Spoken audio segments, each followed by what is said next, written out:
तो गाइस कैसे हैं आप सब लोग। द बुक ऑफ एस्पर की सेकंड एपिसोड के साथ हाजिर हो जाती है। मिस जियाओ से कहती है, मैं अपने लोगों को पीछे मरने के लिए नहीं छोड़ सकती, मुझे जल्दी से जाने दो, मुझे वापस जाना है। तुम सिर्फ हमारी फैमिली के गुलाम हो, तुम ऐसा कैसे कर सकते हो, मुझे जल्दी से नीचे उतारो। जू फैन भागते हुए रुक जाता है और मिस जिया को उठाकर सामने दरख्त के साथ फेंक देता है। मिस जियाओ से कहती है, हमें जल्दी से वापस जाना होगा, मैं नहीं चाहती कि मेरी लू फैमिली के गार्ड्स मारे जाएं। जू फैन उसे कहता है, अगर तुम वापस जाना चाहती हो तो खुद ही वापस चली जाओ, मैं तुम्हें नहीं रोकूंगा, लेकिन मुझे एक सवाल का जवाब दो, क्या तुम वहाँ पर जाकर उन सारे बैंडिट्स को मार सकती हो अगर तुम वहाँ पर चली भी जाओ तो। मिस जिया आगे से खामोश हो जाती है। जू फैन ने मिस जिया को तो नीचे उतार दिया होता है, लेकिन उसके छोटे भाई को अभी भी उठाकर रखा होता है। ऐसे थोड़ा सा आगे जाता है, उसका छोटा भाई चिल्लाना शुरू कर देता है। वो चिल्लाते हुए जू फैन से कहता है, तुम हमारे गुलाम हो, तुम्हारी हिम्मत कैसे हुई हमारे साथ इस तरह बात करने की, अब जल्दी करो और मुझे नीचे उतारो, मैं और मेरी बहन वापस जाएंगे और उनका साथ फाइट करेंगे। जू फैन गुस्से के साथ उसकी तरफ देखता है और कहता है, बच्चे कहीं तुम ऐसा तो नहीं चाहते कि मैं तुम्हारे कपड़े उतार कर तुम्हारी बैग पर थप्पड़ लगाऊं। वो गुस्सा हो जाता है और कहता है, तुम हमारे गुलाम हो, तुम ऐसा नहीं कर सकते। मैजिक एम्परर उसकी तरफ देखता है और हंसना शुरू कर देता है, जबकि मिस जिया का भाई बहुत हैरान हो जाता है ये करने क्या वाला है। और नेक्स्ट सीन में दिखाते हैं जू फैन वाकई में उसकी बैग पे थप्पड़ लगा देता है। वो अपनी बहन के पास बैठा रो रहा होता है। मिस जिया उसे कहती है, जू फैन तुमने तो हद कर दी, तुम एक नोबल फैमिली के लड़के को कैसे पीट सकते हो। जू फैन उसे कहता है, ये तो छोटे मास्टर के लिए बहुत ही छोटी सी सजा है, अगर तुम लोग वहाँ पर वापस जाते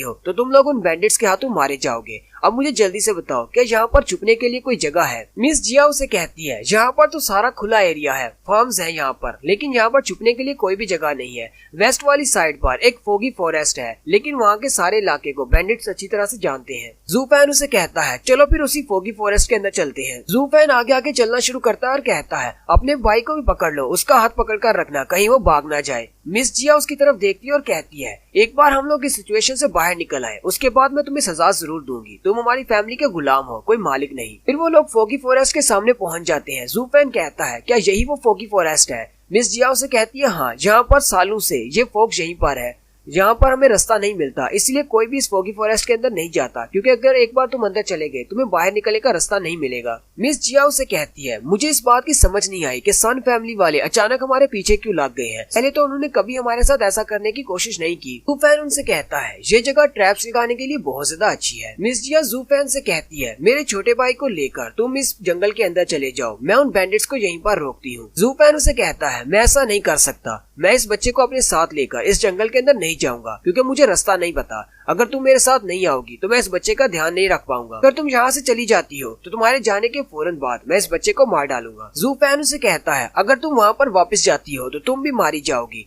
इसलिए यहाँ पर रहो, अपने भाई की हिफाजत करो, तुम्हारी जान बचाई गई है, तुम्हारे लोगों ने वहाँ पर अपना सेक्रीफाइस दिया है, क्योंकि तुम्हारी जिंदगी बहुत ज्यादा वैल्यूएबल है। मैं चाहता हूँ कि यहीं पर इसी जंगल में ट्रैप्स लगाकर सन गॉन्जिया को खत्म किया जाए। मिस जिया उसे कहती है, कहीं तुम पागल तो नहीं होगे, तुम अकेले उन सबको कैसे हरा सकते हो, वो बहुत ज्यादा स्ट्रॉन्ग है। गांजिया के पास सबसे ज्यादा की पावर है, जबकि उसके साथ 4 और लोग हैं जो कि बहुत ज्यादा स्ट्रॉन्ग है। इसका भाई भी चिल्लाकर कहता है, तुम सिर्फ एक गुलाम हो जिसके पास की पावर नहीं है। इस जिया से कहती है, अगर तुम मेरे गार्डियन के साथ भी मिलकर उनसे फाइट करते हो तो भी उन सब का मुकाबला नहीं कर पाओगे, तुम बहुत ज्यादा वीक हो। जू फैन उसे कहता है, तुम्हें ऐसा लगता है कि मैं कुछ भी नहीं कर सकता, लेकिन वो बैंडिट्स मेरे सामने कुछ भी नहीं, वो तो बहुत ज्यादा वीक है, मैं उनको संभाल लूंगा। जू फैन उसे कहता है, तुम्हारे पास सिर्फ 2 ही रास्ते हैं, या तो मेरी बात सुनो या फिर वापस चली जाओ और मारी जाओ। जू फैन अपना हाथ आगे करता है और कहता है, जबकि सन गांजिया तुमसे वो स्पिरिचुअल स्टोन नहीं ले सका, इसलिए वो स्पिरिचुअल स्टोन मुझे दे दो। लू फैमिली का फ्यूचर तुम्हारे हाथ में है, क्या तुम अपने फ्यूचर को बचाना चाहती हो तो जल्दी से वो स्टोन मुझे दे दो। मिस जिया अपनी उंगली में पहनी हुई रिंग को उतारती है और उसकी तरफ फेंकते हुए कहती है, ये मेरी लू फैमिली का ट्रेजर है, इसे घुमाना मत, अगर तुमने मुझे धोखा दिया और इसे लेकर यहाँ से भाग गए तो मैं तुम्हें नहीं छोड़ूंगी। जू फैन जंगल के अंदर चला जाता है और कहता है, तुम लोग यहीं पर रुकर मेरा इंतजार करो, मैं कुछ फॉर्मेशंस बिछाकर आता हूँ। इस जिया का छोटा भाई उसे कहता है, हमारा गुलाम तो कुछ ज्यादा ही बोल रहा है, मुझे लगता है कि इसे एक अच्छा सबक सिखाना पड़ेगा। मिस जिया उसे कहती है,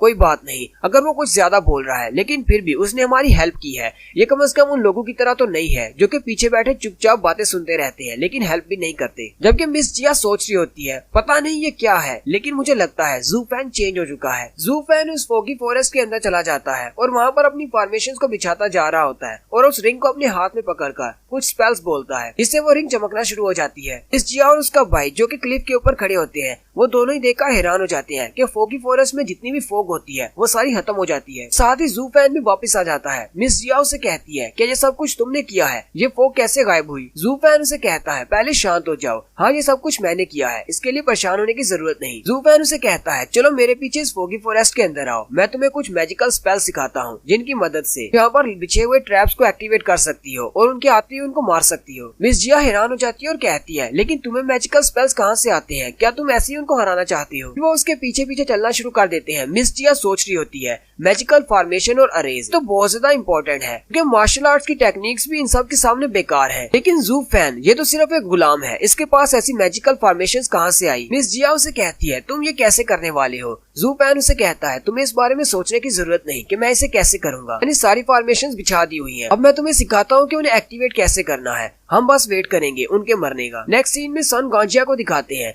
जिसने उनके गार्डियन को पकड़ रखा है। उसके लोग उसे बताते हैं कि वो लोग फोगी फॉरेस्ट के अंदर चले गए हैं। गार्डियन टॉन्गलिंग उसे कहता है तुम मुझे अभी मार डालो, तुमने मुझे बंदी क्यों बनाकर रखा हुआ है, अगर मैं बच गया तो मैं तुम्हें मार डालूंगा और सबका बदला लूंगा जिन्हें तुमने मारा है। गांजिया उसे कहता है मैं तुम्हें ऐसे नहीं मार सकता क्योंकि मुझे तुम्हारी जरूरत है, मैं तुम्हें हॉस्टेज बनाकर रखूंगा। वैसे भी पता है कि मिस जिया बहुत ज्यादा काइंड है, वो तुम्हें जब इस हालत में देखेगी तो वो जल्दी से अपनी स्पिरिचुअल एनर्जी मुझे दे देगी। और वैसे भी इस फोगी फॉरेस्ट के अंदर हमें रास्ता नहीं पता, हम लोग पहले कभी यहाँ पर नहीं आए। लोग जैसे ही फोगी फॉरेस्ट के अंदर एंटर होने वाले होते हैं वो वहीं पर रुक जाते हैं। एक बंदा कहता है सन गांजिया जरा सामने देखो, वहाँ पर दरख्त के नीचे कोई बैठा हुआ है। वो लोग जब थोड़ा गौर से उसे देखते हैं तो वो जू फैन होता है। वो कहते हैं ये तो वही लड़का है जिसने उस बड़े बैंडिट को मारा था। जू फैन उनकी तरफ देखकर मुस्कुराता और कहता है हेलो एवरीवन, मैं तो कब से तुम्हारा इंतजार कर रहा था, तुम लोग आने में बहुत देर कर दी। सन गांजिया जू फैन से कहता है एक गुलाम होकर तुम बहुत ज्यादा बहादुर हो, यहाँ पर मरने के लिए बैठे हुए हो। वो साथ ही अपने एक बंदे से कहता है जाओ जल्दी करो, इसे पकड़ लो और मेरे लिए मार डालो। और वो बंदा अपना वेपन लेकर उसे मारने के लिए आगे बढ़ता है, जबकि जू फैन उसकी तरफ घूर कर देख रहा होता है और साथ ही मुस्कुरा रहा होता है। और यहीं पर हमारी एपिसोड 1 का एंड होता है। कमेंट करके जरूर बताइएगा आपको एक्सप्लेनेशन कैसी लगी। चैनल को सब्सक्राइब कर दे, वीडियो को लाइक और शेयर कर दे। शुक्रिया।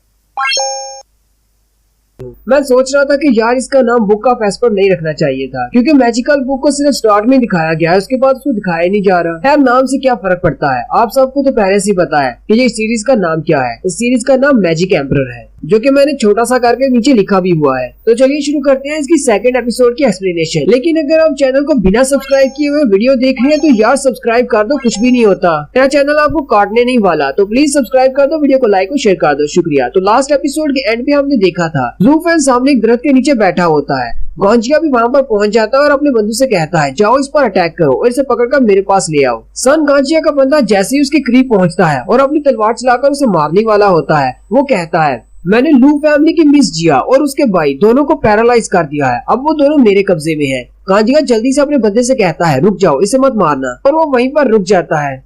गांजिया जू फैन से कहता है जैसा कि तुमने कहा कि तुमने उन दोनों को पैरालाइज कर दिया है और वो दोनों तुम्हारे कब्जे में है, क्या ये बात सच है? जू फैन उठकर खड़ा होता है और उसे कहता है सन गांजिया मैं तुम्हारे साथ एक डील करना चाहता हूँ। गांजिया उसे कहता है तुम मेरे साथ कैसी डील करना चाहते हो? जू फैन उसे कहता है मैं उन दोनों को तुम्हारे हवाले कर दूंगा, लेकिन बदले में मुझे अपने फ्यूचर की गारंटी चाहिए।